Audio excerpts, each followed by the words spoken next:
Ang mga diskurso ni Kristo ng mga huling araw.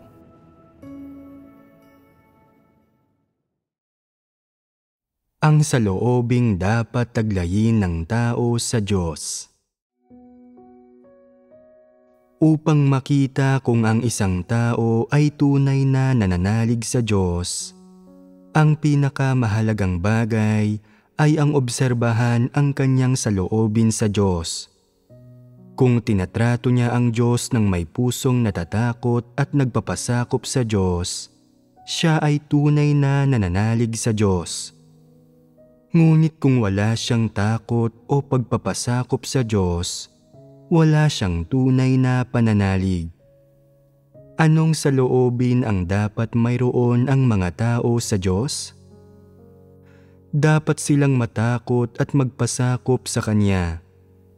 Kayang hangarin at tanggapin ng mga taong may takot sa Diyos ang katotohanan. Iyong mga kayang magpasakop sa Diyos ay may kakayahang magpakita ng pagsasaalang-alang sa mga layunin ng Diyos. Sinisikap nilang palugurin ang Diyos sa lahat ng ginagawa nila. Tinataglay ng sinumang naghahangad sa katotohanan ang dalawang katangiang ito. Tiyak na mga hindi naghahangad sa katotohanan ang mga taong walang pusong may takot o pagpapasakop sa Diyos. Paano ba dapat isagawa ang paghahangad sa katotohanan? Nararanasan ba ninyo ang gawain ng Diyos sa pang-araw-araw ninyong pagganap ng inyong tungkulin? Nanalangin na ba kayo sa Diyos kapag nahaharap sa mga problema at kaya ba ninyong lutasin ang mga ito sa pamamagitan ng paghahangad sa katotohanan? Nauugnay ito sa isyu ng buhay pagpasok. Kapag nagpapakita kayo ng inyong katiwalian habang gumaganap kayo ng inyong tungkulin, nagagawa ba ninyong pagnilayan ang inyong sarili at lutasin ang problema ng inyong tiwaling disposisyon alinsunod sa mga salita ng Diyos?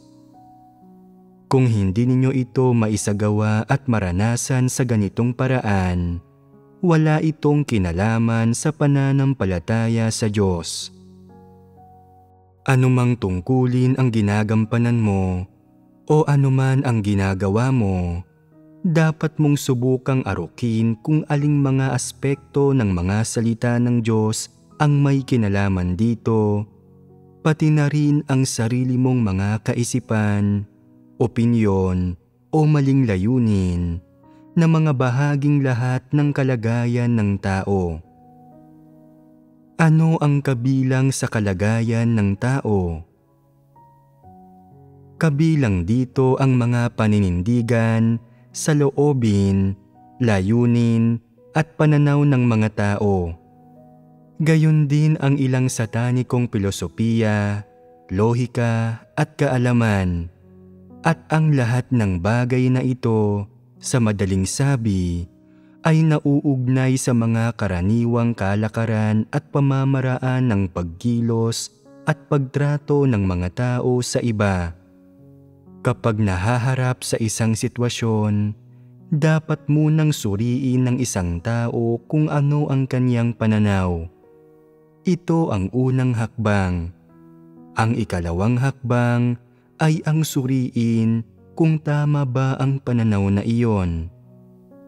Kung gayon, paano dapat tukuyin ng isang tao kung tama ba o hindi ang kanyang pananaw?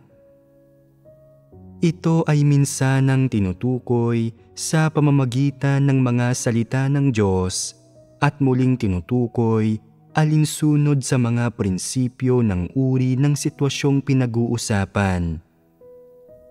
Halimbawa, ang mga pagsasaayos ng gawain, interes at patakaran ng sambahayan ng Diyos, gayon din ang mga hayagang salita ng Diyos.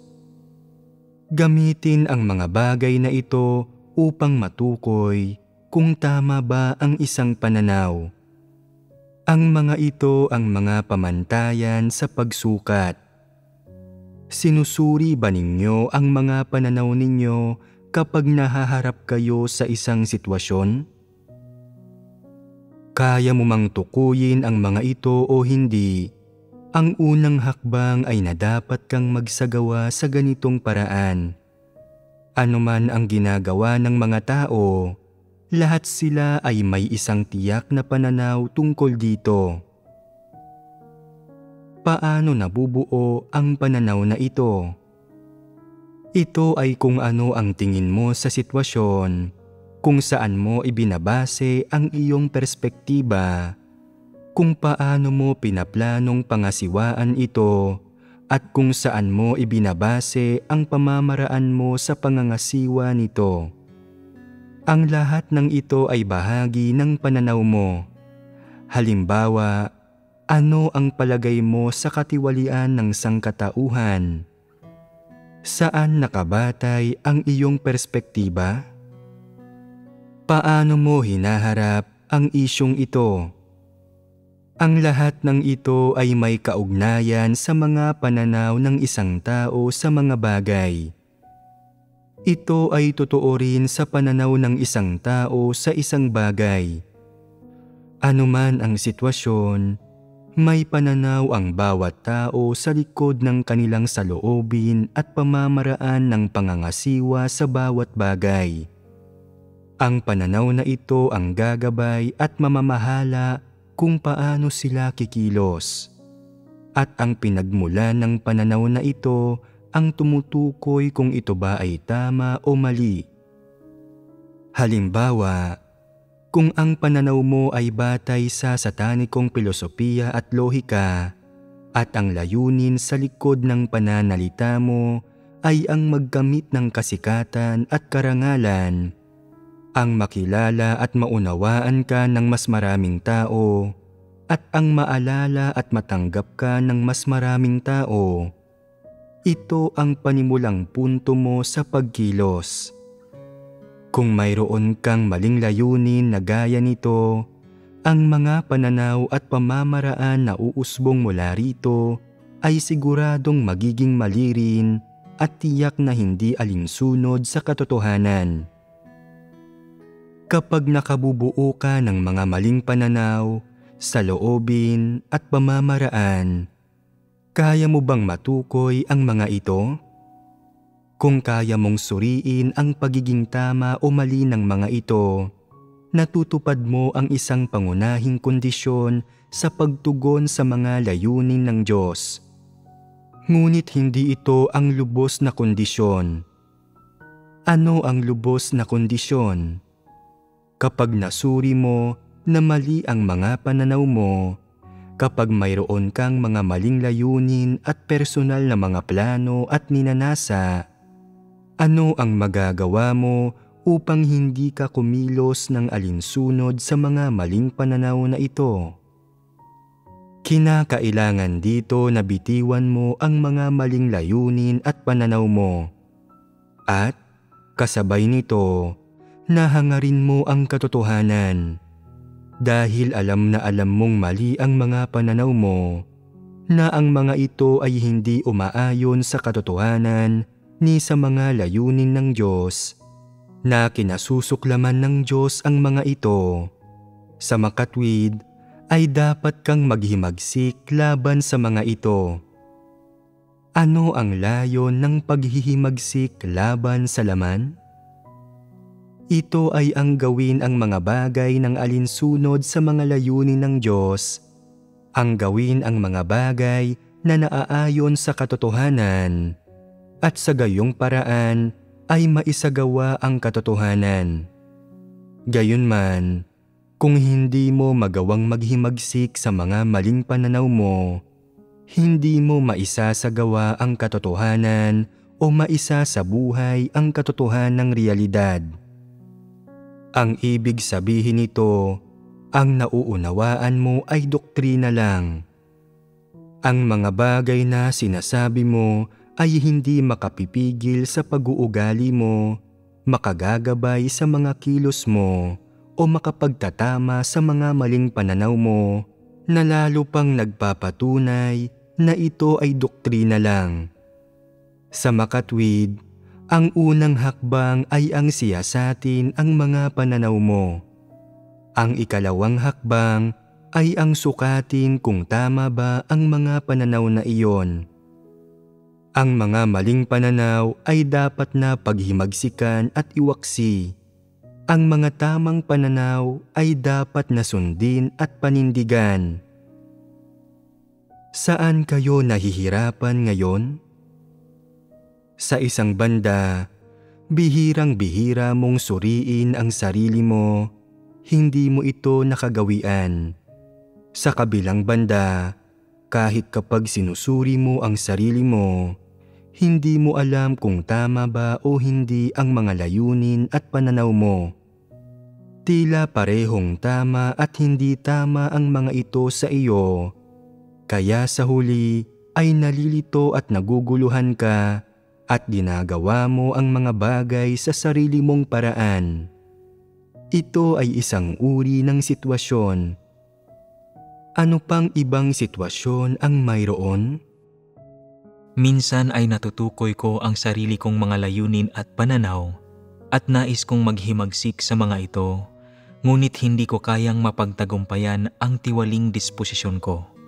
Kaya nagkukompromiso ako, nangangatwiran at nagdadahilan upang mapagbigyan ang sarili ko. Nabibigo akong magsagawa kapag nagkagayon at nagsisisi ako pagkatapos. Ipinakikita nito na wala kang sapat na pusong nagpapasakop sa katotohanan at nagmamahal sa katotohanan. Kung ang puso ng isang tao ay lubos na minamahal ang katotohanan, madalas niyang mapagtatagumpayan ang ilan sa kanyang mga maling layunin at pananaw at magagawang labanan ang mga ito. Siyempre, may ilang espesyal na sitwasyon kung saan karamihan ng mga tao ay nahihirapan itong mapagtagumpayan. Normal lang kung hindi mo rin pa ito napagtagumpayan. Ngunit kung ang karamihan ng karaniwang tao ay kaya itong mapagtagumpayan, ngunit para sa iyo ay napakahirap nito, ano ang pinatutunayan nito? Ipinakikita nito na hindi malaki ang pagmamahal mo sa katotohanan at ang pagsasagawa ng katotohanan ay sadyang hindi ganoon kahalaga sa iyo. Ano ang mahalaga sa iyo? Ang maipagpatuloy ang mga sarili mong pananaw, mapanatag ang sarili mong isip, mapalayaw ang sarili mong mga pagnanais. Ang mga ito ang mahalaga sa iyo. Ang pagtupad sa mga hinihingi ng Diyos, ang pagsasagawa ng katotohanan, ang pagpapalugod sa puso ng Diyos, at ang pagpapasakop sa Diyos. Wala sa mga ito ang mahalaga sa puso mo. Ibinubunyag nito ang mga panloob na layunin mo at ang mga pananaw na mayroon ka. Ano ang pangunahing bumubuo sa kalagayan ng isang tao? Ang kanyang mga layunin, paninindigan at pananaw. Pangunahing kinabibilangan ng mga bagay na ito ang kanyang kalagayan. Ano ang pinakakaraniwan sa mga kalagayan ng mga tao? Lumalabas ito madalas sa puso ng mga tao kapag nahaharap sila sa isang bagay at sadyang nakikilala nila ang isang bagay na ito sa kanilang mga kaisipan. Ano sa palagay ninyo ito? Ang kanilang mga layunin. Tama, iyan nga. Ang mga layunin ay malinaw na bahagi ng kalagayan ng mga tao at isa sa pinakakaraniwan. Sa karamihan ng mga bagay, may sariling mga iniisip at layunin ang mga tao. Kapag nagkakaroon ng gayong mga iniisip at layunin, iniisip ng mga tao na lehitimo ang mga iyon, ngunit kadalasan ay para sa sarili nilang kapakanan ang mga iyon, para sa sarili nilang kapalaluan at mga interes, o kaya naman ay para pagtakpan ang isang bagay o para bigyang kasiyahan ang kanilang sarili sa kung anong paraan. Sa gayong mga pagkakataon, kailangan mong suriin kung paano nabuo ang iyong layunin, kung ano ang nagsanhi nito. Halimbawa, hiniling sa iyo ng sambahayan ng Diyos na gawin ang gawain ng iglesia na pag-aalis at may isang individual na matagal nang pabasta-basta sa kanyang tungkulin. Laging naghahanap ng mga pagkakataon para magpabaya. Ayon sa prinsipyo, dapat alisin ang taong ito, ngunit maganda ang relasyon mo sa kanya. Kaya, anong uri ng mga kaisipan at layunin ang papasok sa isipan mo?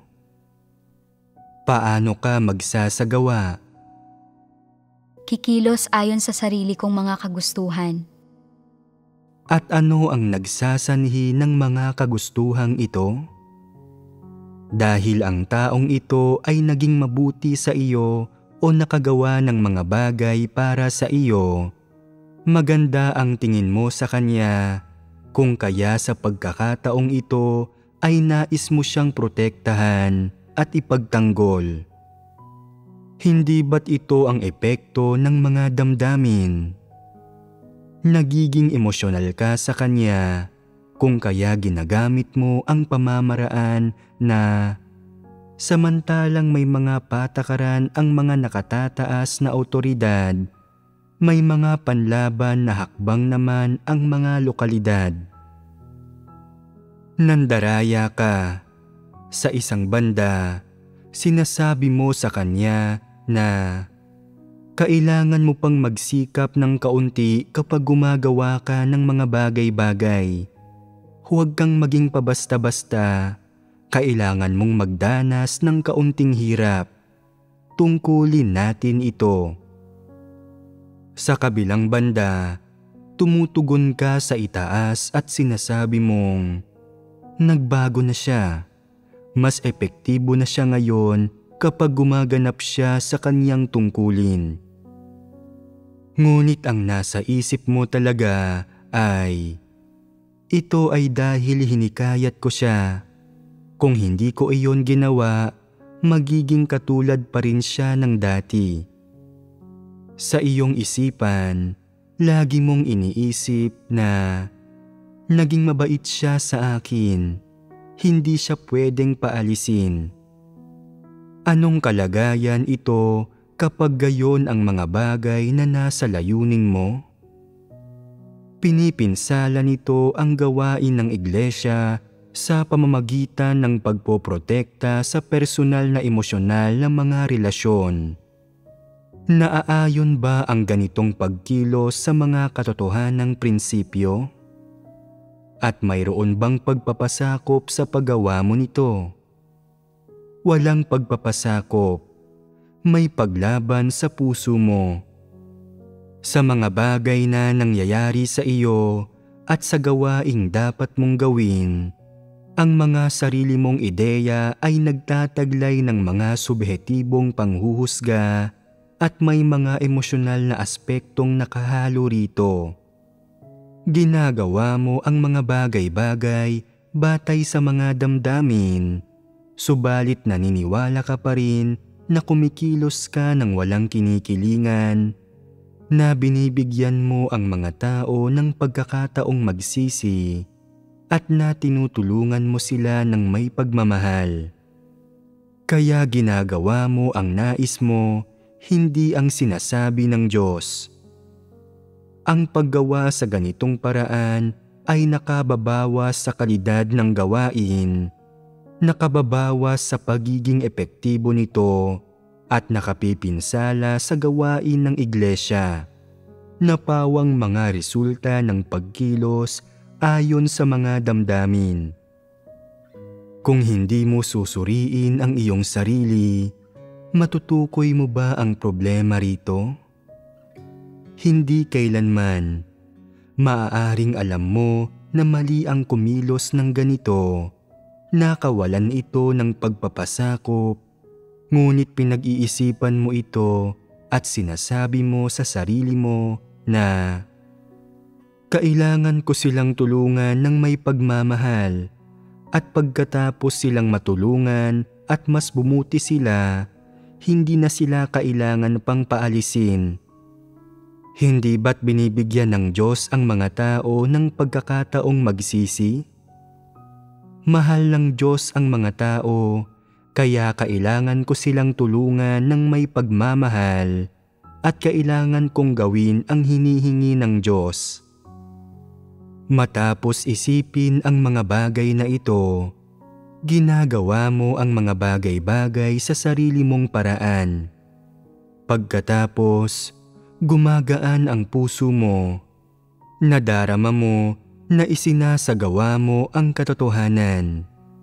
Sa prosesong ito, nagsagawa ka ba ayon sa katotohanan o kumilos ka ayon sa sarili mong mga kagustuhan at layunin? Ang iyong mga kilos ay lubos na ayon sa sarili mong mga kagustuhan at layunin. Sa buong proseso, ginamit mo ang di umano'y kabaitan at pagmamahal mo, gayon din ang mga damdamin at mga filosofiya para sa mga makamundong pakikitungo, para lang maging maayos ang lahat at sinubukan mong umiwas sa pagpapasya. Tila tinulungan mo ang taong ito ng may pagmamahal, ngunit sa puso mo ay pinipigilan ka talaga ng damdamin. At sa takot na matuklasan ng itaas, sinikap mong magpalakas sa itaas at sa tao na ito sa pamamagitan ng kompromiso upang walang mapasama na loob at matapos ang gawain. Nakatulad ng pagsubok ng mga walang pananampalataya na umiwas sa pagpapasya. Sa katunayan, paano kinikilatis ng Diyos ang sitwasyong ito? Ikaklasipika ka niya bilang isang taong hindi nagpapasakop sa katotohanan, na madalas na nagtataglay ng isang mapagsiyasat at mapanuring sa loobin sa katotohanan at sa mga hinihingi ng Diyos. Anong papel ang ginagampanan ng iyong layunin kapag hinaharap mo ang katotohanan at ang mga hinihingi ng Diyos gamit ang pamamaraang ito, at kapag ginagampanan mo ang iyong mga tungkulin, taglay ang saloobing ito? Nagsisilbi ito para protektahan ang mga sarili mong interes, ang sarili mong karangalan, at ang iyong mga relasyong interpersonal nang walang anumang pagsasaalang-alang sa mga hinihingi ng Diyos, ni hindi ito nagkakaroon ng anumang positibong epekto sa mga sarili mong tungkulin o sa gawain ng iglesia. Ganap na nabubuhay ang gayong tao sa mga filosofiya para sa mga makamundong pakikitungo. Ang lahat ng sinasabi at ginagawa niya ay para pangalagaan ang sarili niyang karangalan, damdamin, at mga relasyong interpersonal, subalit wala siyang tunay na pagpapasakop sa katotohanan at sa Diyos, ni hindi niya tinatangkang ipahayag o aminin ang mga problemang ito. Wala siyang nararamdamang kahit katiting na paninisi sa sarili at nananatiling ganap na ignorante sa kalikasan ng mga problema. Kung ang mga tao ay walang may takot sa Diyos na puso at kung walang puwang ang Diyos sa puso nila, hindi nila kailanman makakayang kumilos ng naaayon sa prinsipyo, anuman ang mga tungkuling ginagampanan nila o anuman ang mga problemang kinahaharap nila. Walang kakayahang pumasok sa katotohanang realidad ang mga taong nabubuhay sa kanilang mga layunin at makasariling pagnanais. Dahil dito, Kung nahaharap sila sa isang problema at hindi nila sinusuring mabuti ang kanilang mga layunin at hindi nagagawang makilala kung ano ang mali sa kanilang mga layunin, sa halip ay ginagamit nila ang lahat ng uri ng pangangatwiran para gumawa ng mga kasinungalingan at pagdadahilan para sa kanilang sarili. Ano ang nangyayari sa huli? Medyo maayos nilang napoprotektahan ang mga sarili nilang interes, karangalan at relasyong interpersonal. Subalit nasisira ang normal na relasyon nila sa Diyos. May ilang tao na nananampalataya sa Diyos ng mahabang panahon. Subalit kapag sinasabihang magbahagi ng ilan sa kanilang personal na karanasan, wala silang masabi. Hindi sila makapagbahagi ng anumang patotoong batay sa karanasan kaugnay sa kanilang pagbabagong disposisyonal. Ano ang sanhi nito? Bihirang-bihira nilang sinusuri ang kanilang sarili at bihirang-bihira silang nagsasagawa alinsunod sa mga katotohanang prinsipyo. Sa halip ay mas gusto nilang tahakin ang sarili nilang landas, nabubuhay sa isang tiwaling disposisyon, ginagabayan ang mga kilos nila ng mga sarili nilang layunin, pananaw at mga plano habang patuloy silang hindi nagsisisi. Ang Diyos na sinasampalatayanan nila at ang mga salita ng Diyos ang pinakikinggan nila. Ang katotohanan ang tinatanggap nila at ang katotohanan din ang ibinabahagi at ipinangangaral nila. Subalit ano ba talaga ang isinasagawa nila? Nagsasagawa sila alinsunod lang sa mga sarili nilang layunin at imahinasyon, hindi alinsunod sa mga hinihingi ng Diyos. Kaya, ano ang saloobin nila sa mga salita ng Diyos? Paano nila tinatrato ang mga hinihingi ng Diyos? Sa aling aspekto ng pagdanas ng gawain ng Diyos dapat na maging pinakamaingat ang mga tao? Paano nila dapat nadanasin ang mga salita ng Diyos at isagawa ang katotohanan? Ito ang pinakamahalagang issue. Kung ang isang tao, pagkatapos marinig ang mga salita ng Diyos at makinig sa mga sermon, ay hindi isinagawa ang mga ito, nananampalataya ba talaga siya sa Diyos? Talaga bang dinaranas niya ang gawain ng Diyos? Bakit hindi siya nagiging maingat kung saan dapat siyang maging maingat? Bakit niya pinagdududahan ang Diyos at pinagdududahan ang mga salita ng Diyos, gayong dapat ay isinasagawa niya ang katotohanan? Bakit may mga ganitong hinihingi ang Diyos? Naaayon ba ang mga ito sa kanyang mga salita? Pag-ibig pa rin ba ang Diyos kung humihingi siya ng ganito? Ang pagkakaroon ng mga ganitong hinihingi ay tila hindi isang bagay na gagawin niya, hindi ba? Hindi ko ito matatanggap. Walang konsiderasyon ang mga hinihingi ng Diyos. Sumasalungat ang mga ito sa mga kurukuro at imahinasyon ng tao. Sabihin mo sa akin, magagawa ba ng isang taong tumitimbang sa mga bagay-bagay na ito na tanggapin ang katotohanan? Hindi ito ang saloobin ng pagtanggap sa katotohanan.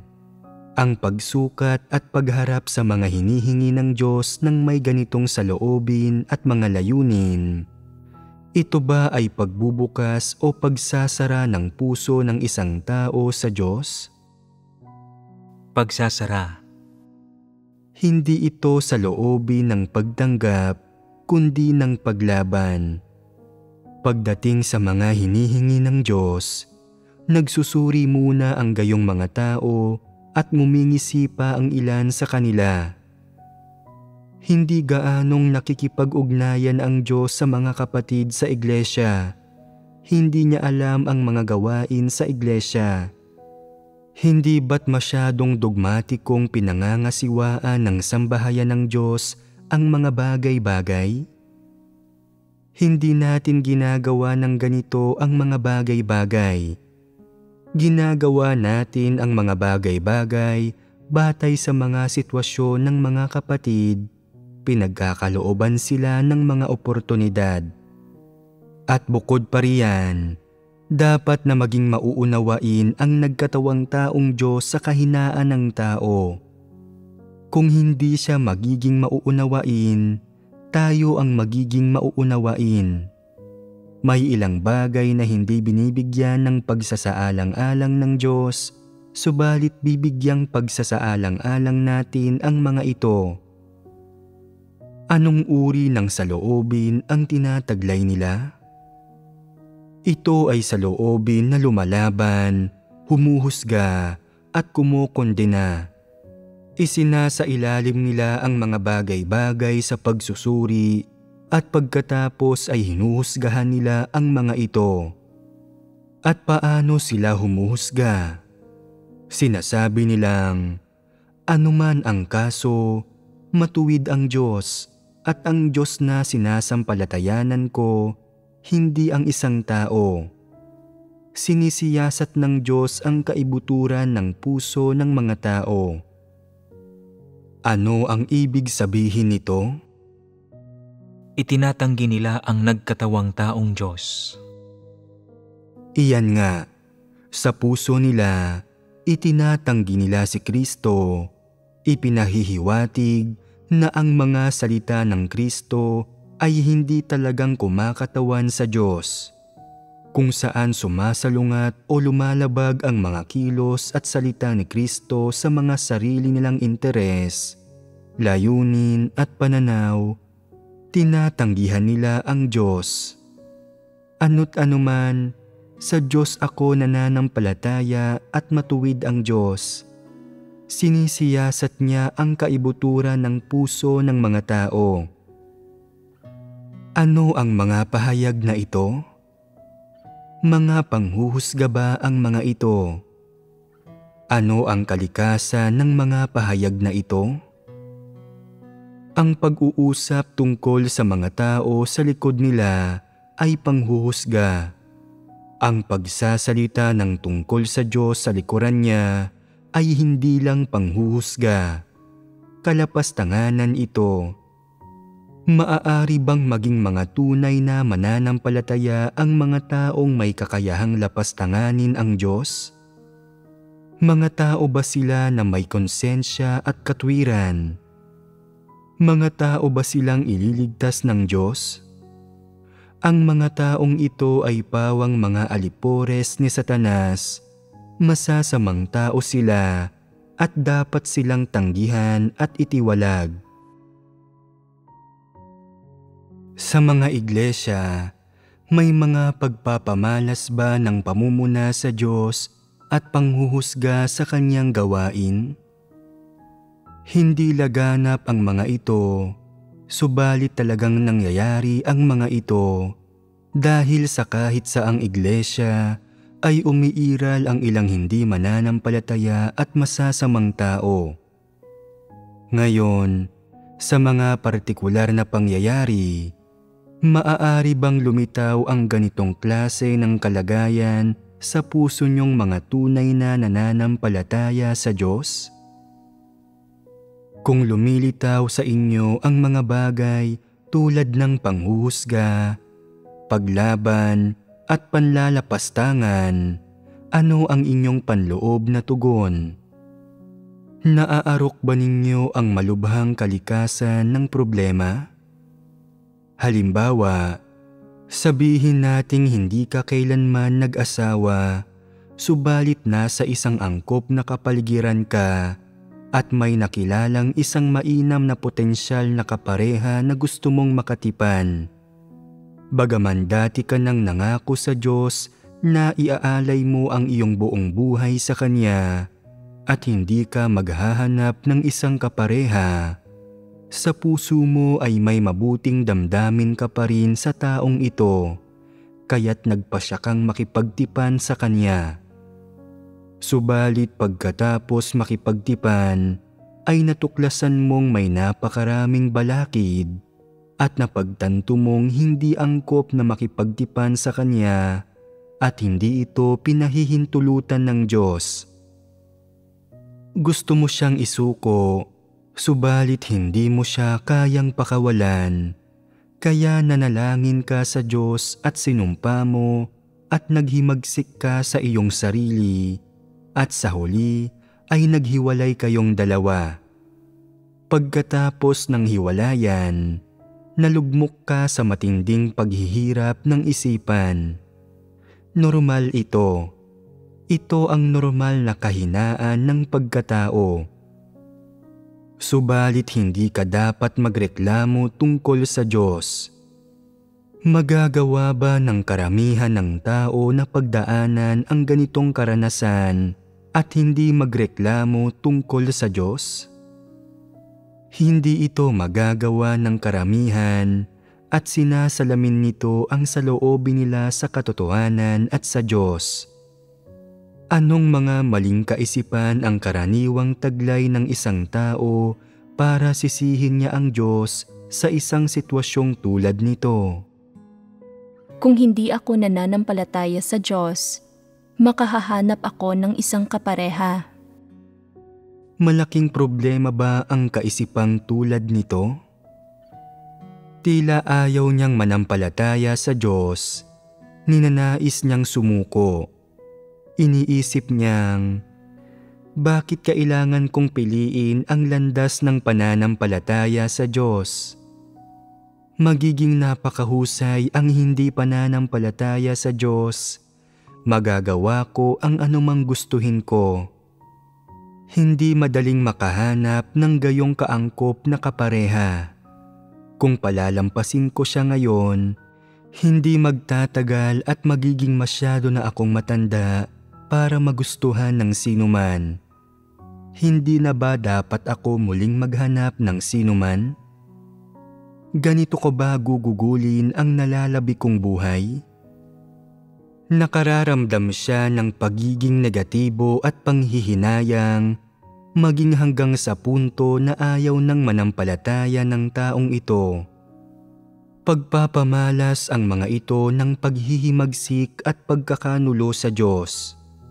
Subalit hindi ito ang pinakaseryoso. Anong mga kaisipan ang mas seryoso kaysa rito? Naranasan na ba ninyo ang ganitong bagay? Hindi. Medyo mapanganib ang hindi pagdanas nito. Iyong mga nakaranas na ng gayong mga bagay ay nagagawang makita ang ilang partikular na aspekto ng mga ito ng malinaw. Mas ligtas sila, bagaman hindi ito ganap na garantiya. Hindi maliit na bagay lang ang tuksong hinaharap ng mga walang gayong karanasan. Dapat silang maging mapagbantay dahil malingat lang sila sa pagbabantay at madadarang sila sa tukso. Iniisip ng ilang tao na mabuting isilang sa mga huling araw at mapili ng Diyos. Bukod pa rito, bata ako, walang mga pakikisangkot sa pamilya, kaya malaya kong magagampanan ang aking mga tungkulin. Biyaya ito ng Diyos. Sayang at may isang disbentahe lang. Iyon ay na kahit makatagpo ako ng isang naaangkop na kapareha, hindi ko siya maaaring hangarin at hindi maaaring mag-asawa. Subalit bakit hindi ako maaaring humanap ng mapapangasawa? Kasalanan ba ang pag-aasawa? Hindi ba't maraming kapatid ang may asawa at mga anak? At hindi ba't nananampalataya rin sila sa Diyos? Bakit hindi ako pinahihintulutang maghanap ng isang kapareha? Hindi matuwid ang Diyos. Lumalabas ang panghuhusga nila sa Diyos at kawalan ng kasiyahan sa Kanya. Napagpasyahan na nila na ang lahat ng ito ay kagagawan ng Diyos. Nagaling ang lahat ng ito sa Diyos, kaya naghihinanakit sila sa Kanya at nagrereklamo. Sobrang hindi patas ng Diyos sa akin. Napakawala niyang konsiderasyon. Maaaring mag-asawa ang ibang tao, bakit ako hindi? Maaaring magkaroon ng mga anak ang ibang tao, bakit ako hindi? Binibigyan ng Diyos ng ganitong pagkakataon ang ibang tao, bakit hindi niya ito ibinibigay sa akin? Lumalabas ang mga reklamo at paghuhusga. Anong kalagayan ito? Lumalaban, hindi nasisiyahan, nag-aatubili. Walang ni katiting na balak na tanggapin o magpasakop sa ginagawa ng Diyos. Hinihiling niya na iba ang gawin ng Diyos. Gayunman, nag-aatubili pa rin siyang piliin na mag-asawa.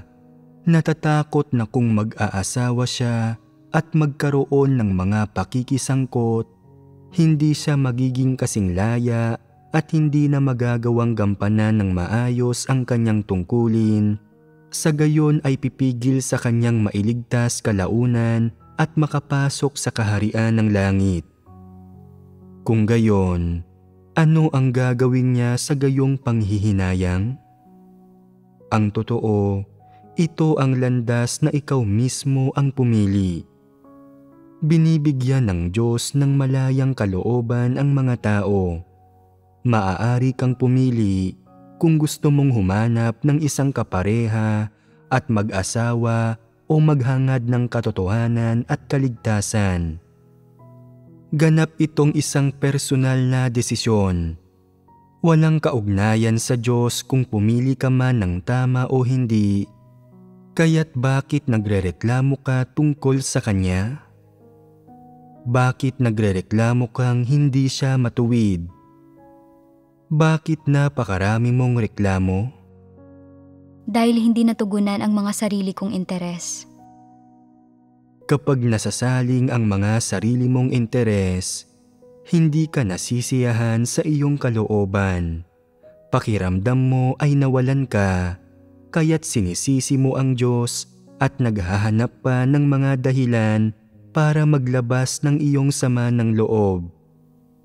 Anong uri ng disposisyon ito? Pagiging malisyoso ito. Ang paninisi sa Diyos, pagrereklamo na hindi siya matuwid, at pagrereklamo na ang kanyang mga pagsasaayos ay hindi naaangkop sa tuwing hindi natutugunan ang mga sariling interes ng isang tao.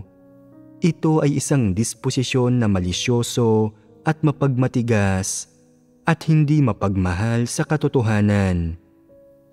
Paano lumilitaw ang mga kalagayan at kaisipang ito sa mga tao? Kung hindi dahil sa mga sitwasyong ito, lilitaw at mahahayag pa rin ba ang mga bagay na ito? Kapag hindi ka nahaharap sa gayong sitwasyon, hindi magkakasagupa ang mga nauugnay mong interes sa mga hinihingi ng Diyos at hindi makokompromiso sa anumang paraan ang iyong mga interes. Kaya iniisip mo na mas mainam at mas malakas ang pagmamahal at paghahangad mo sa Diyos kaysa sa lahat ng iba pa. Subalit kapag nahaharap ka sa ganitong sitwasyon at nasasangkot ang iyong mga interes, hindi mo magawang bitawan ang iyong mga interes, kaya't nagrereklamo ka tungkol sa Diyos. Ano ang makikita sa isyong ito?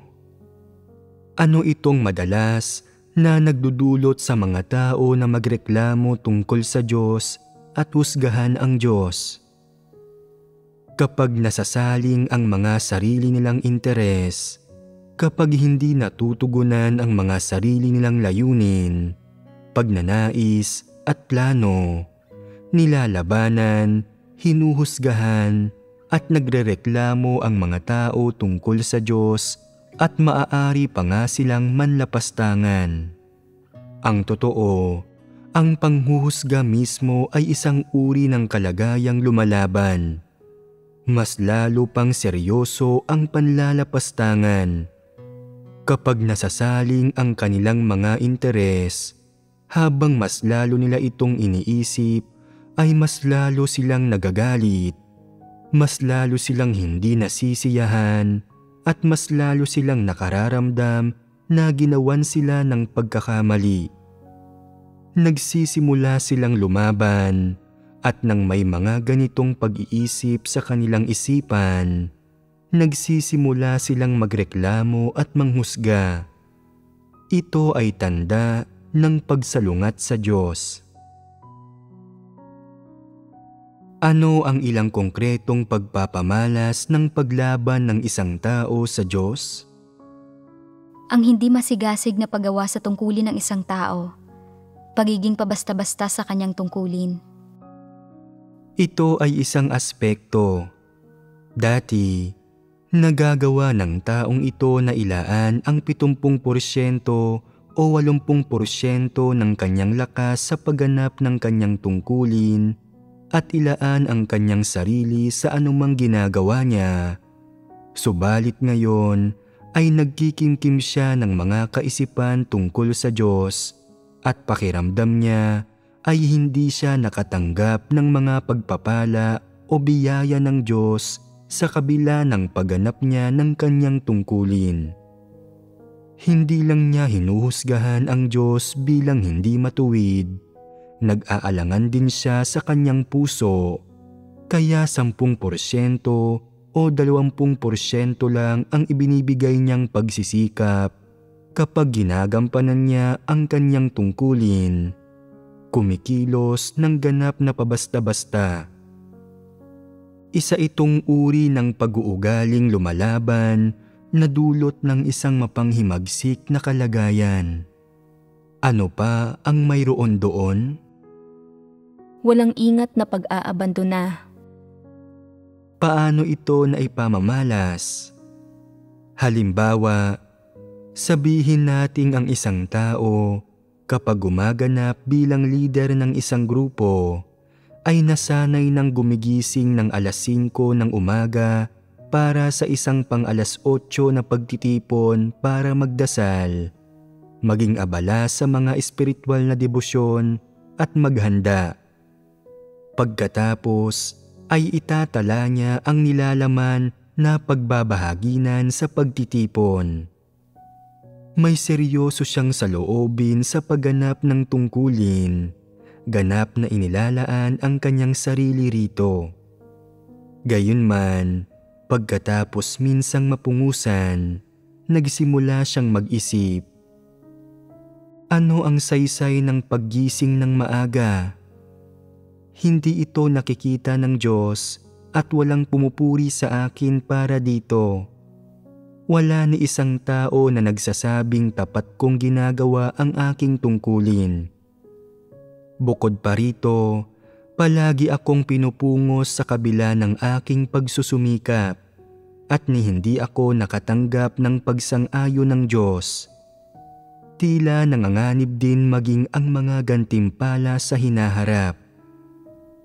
Kaya sa susunod na pagtitipon ay hindi na siya maagang maghahanda o masiglang magbabahagi at hindi na siya magtatala pa. Anong saloobin ito? Siya ay iresponsable at pabasta-basta at hindi na gustong ilaan ang kanyang buong puso at lakas. Bakit ganito siya? May isang bagay sa kalooban niya na nagdudulot ng problema. Lumalaban at nakikipagtalo siya sa Diyos. Iniisip na, nabalisa ako dahil sa pagpupungos mo sa akin, kaya't ganito na lang ang pagtrato ko sa iyo. Inilalaan ko dati ang aking buong puso at pag-iisip, subalit hindi ako sinang-ayunan ng Diyos. Hindi makatarungang tinatrato ng Diyos ang mga tao, kaya't hindi ko nagagawin ang lahat ng aking makakaya para gampanan ang aking tungkulin. Anong disposisyon ito? Lumalabas ang kanyang kalupitan. Itinatanggi niya sa kanyang puso ang pagiging matuwid ng Diyos. Itinatanggi na sinisiyasat ng Diyos ang kaibuturan ng puso ng tao. Itinatanggi na tunay na minamahal ng Diyos ang tao. Itinatanggi ang diwa ng Diyos at tinatrato ang Diyos batay lang sa mga sarili niyang kuro-kuro. Anong mga saloobin ang lumilitaw sa pagtrato sa Diyos ng ganito? Kapabayaan, walang ingat na pag-aabandona at pagiging iresponsable. Gayon din ang mga pagrereklamo at maling pagkaunawa. Ipinalalaganap pa niya ang kanyang mga kuro-kuro. Sinusulsulan ang iba na ang pananampalataya sa Diyos ay hindi nagbibigay katiyakan na makatatanggap ka ng mga pagpapala. At ano nga ba ang mga pagpapala? May nakakita na ba sa mga ito? Tinatahak nating lahat ang landas ni Pablo. Ilan sa atin ang kayang maging tulad ni Pedro? Swertehin ka sanang perpektuhin ng Diyos. Ano itong ipinalalaganap niya? Ang kanyang panghuhusga at mga kuro-kuro sa Diyos, gayon din ang kawalang kasiyahan niya sa Diyos. Ano ang kalikasan ng saloobing ito? Komprontasyonal ba ito? Bakit nagiging masyado siyang komprontasyonal? Dahil mali ang mga pinanghahawakan niyang pananaw. Mali ang pagkakaunawa niya sa saloobin ng Diyos sa mga tao, sa mga hinihingi niya sa kanila, at sa pagharap niya sa kanila. Wala siyang pagkaunawa sa mga bagay na ito. Kapag kumikilos ang Diyos sa kanya, hindi niya kayang tumanggap at magpasakop, ni hindi niya kayang hanapin ang katotohanan. Ano itong sa wakas ay lumilitaw dahil dito? Ang paglaban, panghuhusga, pagkondena at panlalapastangan. Ang lahat ng may tiwaling disposisyon ay natural na magpapakita ng mga ito. Ang tanging kaibahan ay kung gaano kalala. Ganap na hindi ito isang kaso na ang masasamang tao lang ang umaasal ng ganito. Sumasang-ayon ba kayo? Oo, ang lahat ng hindi naghahangad sa katotohanan ay umaasal ng ganito. Tama iyan. Ang lahat ng taong hindi naghahangad sa katotohanan at iyong mga may makamandag na pagkatao ay nagpapakita at nagbubunyag ng mga katangiang ito sa magkakaibang antas. Iyong mga mas masigasig sa paghahangad sa katotohanan ay lilikha rin ng mga abnormal na kalagayan kapag may hindi kanais-nais na nangyayari sa kanila. Subalit mapanunumbalik nila ang kanilang sarili sa pamamagitan ng pagdarasal, pagsusuri sa kanilang sarili laban sa mga salita ng Diyos at paghahanap sa katotohanan. Pagkatapos mapanumbalik ang kanilang sarili, magkakaroon ng pagsisisi na magpapahintulot sa kanilang tigilan ang maling pagkakaunawa sa Diyos at magkaroon ng kaunting pagpapasakop. Bagaman ang pagpapasakop na ito minsan ay may ilang karumihan, medyo pilit o medyo hindi nakatutugon sa pamantayan, hanggat handa silang magpasakop at makapagsasagawa pa ng kaunting katotohanan, unti-unti silang magkakamit ng kaliwanagan tungkol sa lahat ng aspekto ng katotohanan. Subalit kung wala kang anumang pagnanais na magpasakop, at kung kahit matapos mong suriin ang iyong sarili at mapagtanto ang problemang ito, ay hindi mo hinahanap o tinatanggap ang katotohanan, mas lalong hindi tinatanggap ang pagtrato sa iyo ng Diyos, magkakaroon ng kaguluhan. Ano ang mga magiging kahihinatnan nito? Magrereklamo ka, walang ingat na manghuhusga at magsasalita ng walang pagpipigil, walang anumang bakas ng isang may takot sa Diyos na puso.